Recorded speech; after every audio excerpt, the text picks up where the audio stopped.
প্রত্যেক যুগে যুগে সভ্যতা এগিয়ে গেছে নবীদের দ্বারা। আর এখন আমাদের এই সমাজবিজ্ঞান বইগুলোতে পড়ানো হয় সভ্যতা শুরু হয়েছে রোমকদের দ্বারা, গ্রিকদের দ্বারা, পশ্চিমাদের দ্বারা, তাই না? এর বাইরে কিচ্ছু নাই। ফিলোসফি পড়েন, ফিলোসফি প্রত্যেকটা বই এরকমই লেখা আছে। অথচ সভ্যতা শুরু হয়েছে নবীদের দ্বারা, আর সভ্যতা শেষও হবে একজন নবী দ্বারা। তার নাম কি? এবং তিনি অচিরে আগমন করবেন ইনশাআল্লাহ তাআলা, আল্লাহু আ'লাম। কিন্তু সভ্যতা শেষ হবে একজন নবীর হাতে।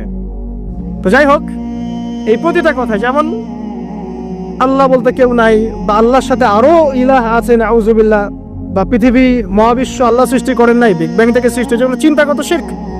শিরক এমনও শিরক আছে এখন, আধুনিক শিরক, যে বিজ্ঞান কোনো কিছুকে প্রমাণ করলে মানুষ বিশ্বাস করে, বিজ্ঞান প্রমাণ না করলে মানুষ বিশ্বাস করতে চায় না। বিজ্ঞান বলছে এই ছবি এত বছর আগের, মানুষ বিশ্বাস করে।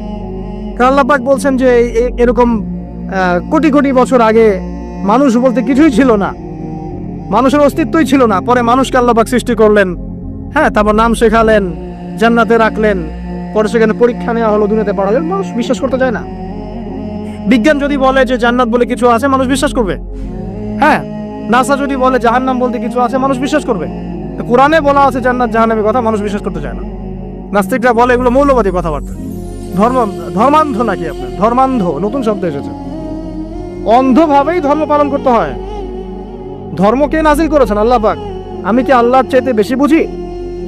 তাহলে আমি যদি আল্লাহর ইচ্ছার সামনে নিজেকে আত্মসমর্পণ করে দেই, তাহলে তো আমি ধর্মান্ধই হলাম। তো সমস্যা কোথায়? তো ধর্মান্ধ না হলে আপনি ইসলাম পালন করবেন কেমন করে? আল্লাহর চেয়ে কি আপনি বেশি দেখতে জানেন? আল্লাহর দৃষ্টির চেয়ে কি আপনার দৃষ্টি বেশি প্রখর? আল্লাহ পাক যেটা দেখছেন, যেটা ওহী করেছেন, আমি চোখ বন্ধ করে সেটা পালন করছি, তা আমি তো অন্ধভাবেই ধর্ম পালন করব নাকি? কথা বুঝতে পারেন নাই? ইসলামের মৌলিক যে বিষয়গুলো, সালাত, কালিমা, সওম, যাকাত, হজ, এগুলো মৌলিক না? ইসলামের মৌলিক বিষয়গুলো মেনে চলাই তো মৌলবাদ। ইসলামের মৌলিক বিষয়গুলোকে মেনে চলবো বলেই তো আমি মৌলবাদী।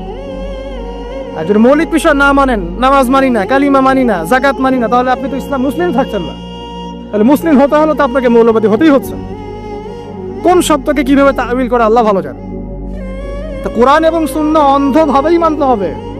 এখানে যা আছে এটাই চূড়ান্ত, এর বাইরে কোনো সত্যের উৎস নাই।